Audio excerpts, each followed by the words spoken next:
Hello there viewers, my name is Lionel or Jin Woo from Q3, and today I want to talk to you about a recent esports controversy. But before I get started, I need to add some context so you all can understand what I am talking about much more easier. There are games in the competitive scene like Valorant and CSGO that use a different mechanic to display recoil from guns when they are fired.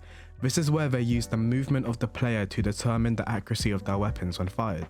Standing still will grant 100% accuracy.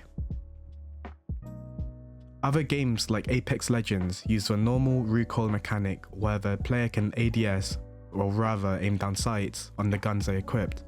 This gives them the ability to see exactly where the bullets will go through the sights they are using. The player's camera is synced to the recoil of the gun, which means that the camera kicks up the same way the gun does to display the recoil in the game.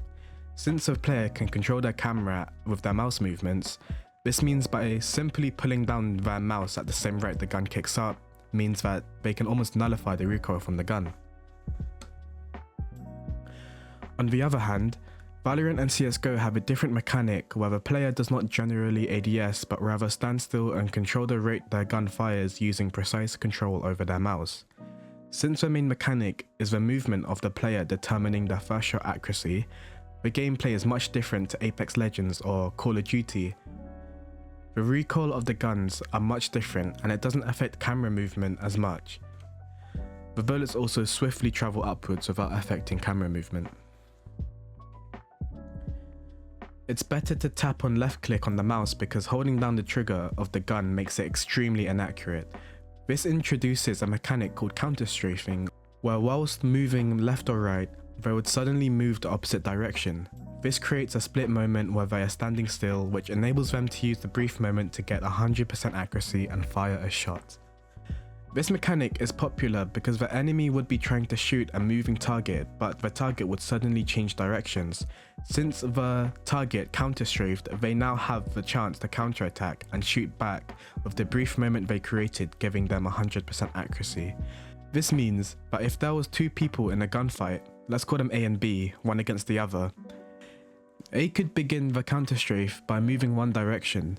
This means that B would have to try and track him, but A can suddenly counter-strafe, which suddenly puts A in a better position, whilst B has lost track of A after they suddenly swap directions.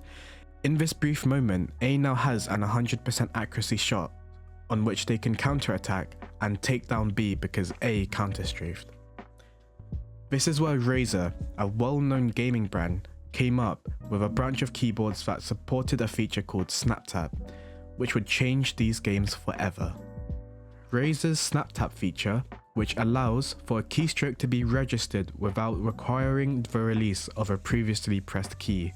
This means that if you are holding A to move left and hold down D to go right at the same time, meaning you are holding A and D at the same time, the keyboard will ignore the input of A being pressed because it was pressed first, and now you would start to go right instantly.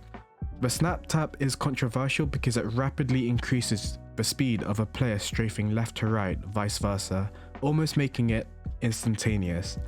As without snap tap, the transition speed from moving one direction to the opposite direction is much slower, whereas with snap tap it's almost instant.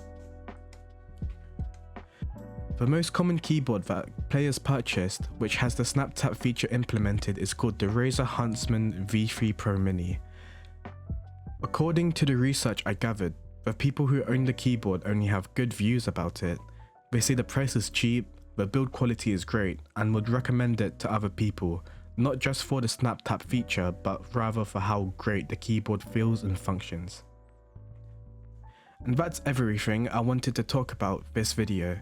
In conclusion, I feel that for competitive day-to-day gaming, the keyboard should be completely fine to use if the game allows it, unlike CSGO where it's actually banned. However, I think that the SnapTap feature should only be used in professional play if everybody is using it. With all that being said, please like and subscribe and be sure to click on the notification bell and not miss our next video.